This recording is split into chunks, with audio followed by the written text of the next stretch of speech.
ইনারা 1988 সাল থেকে ইনারা মুরগি করেন। ইনাদের প্রায় 30,000 বার্ড ছিল, সব লেয়ার। ইনারা ব্রয়লার মুরগি ওইভাবে করতো না। এক সময়তে এসে আপনার এই ধাক্কাটা হয়েছিল বার্ড ফ্লু, প্রচণ্ড লস। ওই লসটা 2007 সাল 6-7 এই সময়তে অনেক খামারি, আমাদের কোট অঞ্চলে যত খামারি ছিল সব মুরগি পুড়িয়ে দেওয়া হয়েছিল। কোটি স্টেশন থেকে আপনার ইয়া পর্যন্ত, সাইরপুকুর পর্যন্ত, মানে প্রায় 7 কিলোমিটার। যে এখানে যে একটা বার্ড ফ্লু ধরা পড়েছে, এখান থেকে সার্কেল, ওনারা সার্কেল নিয়ে এলো 2 কিলোমিটার। 2 কিলোমিটারের ভিতরে যতটি মুরগি আছে সব মুরগি পুড়িয়ে ফেলতে হবে। ওই সময়তে প্রায় 26,000 মুরগি, মানে 1-2 হাজার মুরগি বার্ড ফ্লুতে মারা গেছে। আর যে 23-24 হাজার মুরগি, ওগুলো সব আপনার পুড়িয়ে ফেলতে হয়েছিল। প্রায় কোটি টাকার ওপর লস। আবার বার্ড ফ্লু 2010 সালের দিকে। ওই বার্ড ফ্লুতে একটা মুরগিও ছিল না 30,000 বার্ডের মধ্যে। ওইটার টাকা সরকার কিছুই দেয়নি, সম্পূর্ণ মাটিতে পুঁতে দিতে হয়েছিল। আনুমানিক পার বার্ড 500 টাকা, তাহলে আপনার 26,000 মুরগি ছিল। এই ধাক্কাটা সামাল দিতে গিয়ে ওখানে কিছুদিন ওয়েট করতে হয়েছিল। ঘরটার সব ফিমিগেশন করে, আপনার জীবাণুনাশক করে, তারপরে করলাম কি সোনালির হ্যাচারি করে আপনার প্রায় 9 মাস টানা। বাচ্চার দাম ছিল 4 টাকা 5 টাকা। ওইখানে মোটামুটি 1.5 কোটি টাকা লস গেছে। তখন দেখলো যে এটাতে দেখছি তো আর হচ্ছেই না। 5-6 বছর হবে এটা অফ করা।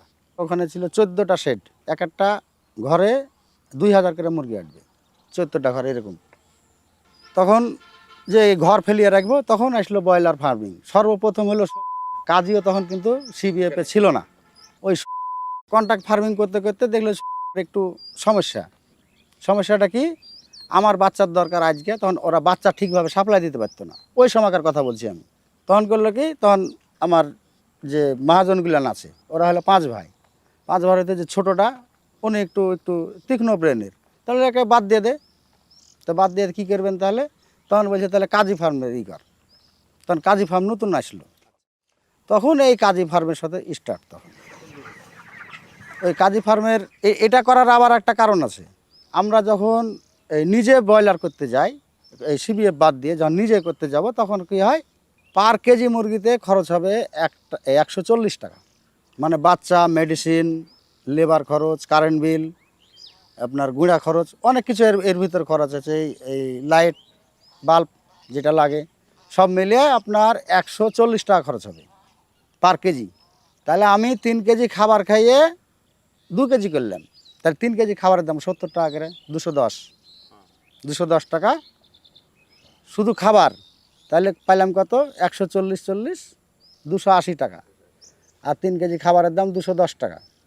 এবার মুরগির কেজি যদি 120 টাকা হয়, তাহলে আমি পেলাম কত? তাহলে অর্ধেকের কম। তাহলে পার মুরগিতে আমি 40 টাকা করে লস করছি। তাহলে 1000 মুরগি থাকলে 40,000 টাকা।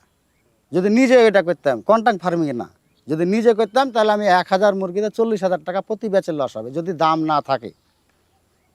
কিন্তু দাম যদি আপনার 160 টাকা থাকে, তাহলে তখন খামারিদের প্রফিট হবে। পার মুরগিতে, এই পার কেজিতে 20 টাকা থাকবে, সর্বনিম্ন 20 টাকা থাকতেই হবে। এখন বাজার তো আর আমাদের হাতে নাই, মুরগির দাম তো আর আমাদের হাতে না।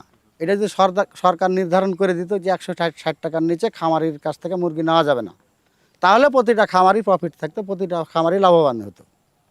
কিন্তু সেক্ষেত্রে এই যে কাজে নিয়ে আসলো এই অফার, FCR 1.5 আর 5%-এর নিচে যদি থাকে মর্টালিটি, মরা, তাহলে 16 টাকা 50 পয়সা পাওয়া যাবে। তাহলে আমার 3,000 বার্ড আছে, 3,000 বার্ডে আপনার যদি 2 কেজি করে হয়, তাহলে 6,000 কেজি। 6,000 কেজি যদি হয়, তাহলে যোগ দেন 6,000 ইন্টু 16 টাকা 50 পয়সা। এখানে কিন্তু পয়সারই হিসাব, 20 পয়সা 30 পয়সা এরকম কিন্তু পয়সারই হিসাব। হ্যাঁ, 99,000 টাকা। এই জিনিসটা যদি আমি ফলো করতে পারি, আমি কনফার্ম 99,000 টাকা পাচ্ছি। কিন্তু আমি নিজে করতে যাই, কিন্তু এটা পাচ্ছি না। সে মুরগির রেট যদি 122 টাকা হয়, তাও কিন্তু আমি এই টাকাটা পাবো। আবার মুরগির রেট যদি 140 টাকা হয়, তাহলে ওই 99,000-এর সাথে আরও 12,000 যোগ হবে। কেমন? ওই কাজে আর একটা অফার দিয়েছে, 31 টাকা হলে পাবো পার কেজিতে 1 টাকা, 41 টাকা হলে পার কেজিতে পাবো 2 টাকা, মানে 1 টাকা করে বাড়বে। ওই আপনার শর্তাতে সব লিখাই থাকে, 500 থেকে শুরু করে আপনার 10,000। এটার জন্য আমি মনে করি কন্ট্রাক্ট ফার্মিংই বেস্ট। যে আপনার নিজে করতে যাবে, হয়তো বছরে 1-2 চালান ভালো পাবে, আপনি আমার এই এলাকাটা ঘুরবেন, আপনি এই সার্কেল করে আপনার 2-3 কিলোমিটারে ম্যাক্সিমাম খামার দেবেন সব বন্ধ হয়ে পড়ে আছে। কী কারণ? মুরগির দাম নাই। কিন্তু কোম্পানি তো বলে না যে আমার এই যে 120 টাকা মুরগি করে দিয়ে আপনার কাছে 20 টাকা করে কাটবো, এই কথা তো বলে না। ডিলার সাথে ব্যবসা করতে গেলে আপনার 1 নাম্বার পয়েন্ট আপনার লাগবে ক্যাশ। যদি আপনারা 3000 মুরগি করেন, 3000 মুরগিতে প্রায় 6 লাখ টাকা খরচ হবে। 6 লাখ টাকার মিনিমাম আপনাকে 3 লাখ টাকা তো ম্যানেজ করতে হবে ঘর বাদ দিয়ে। তাহলে তো আপনাকে ডিলার দিবে, সম্পূর্ণটা ডিলার বাকি দিবে না, দিবে নাহলেও হয়তো বলে যে আপনি বাচ্চার দামটা দেন, কি মেডিসিনের দাম দেন, বাচ্চার দাম দেন, মেডিসিনের খাবার নেই বাকি নিচ্ছেন নেন, কিন্তু মুরগি বিক্রি হওয়ার সময় টাকা দিয়ে দেবে। কিন্তু আমি ওই টাকাটা আমি ওখানে মানে ফিল আপ করবো কীভাবে? আমি ওর কাছ থেকে 4 লাখ টাকার খাবার নিলাম, আমি মুরগি বিক্রি করে পাচ্ছি 3.5 লাখ টাকা, তাহলে ওই 50,000 টাকা আমি কোথা থেকে মেকআপ করবো? তাহলে আমার কন্ট্রাক্ট ফার্মিং ভালো। আমাদের ব্যবসা এখন মূল ব্যবসা মেন যেটা হলো এই যে পুকুরের ব্যবসা, এটা আমাদের নিজের। আরও মোটামুটি 55-60 বিঘা পুকুর করি।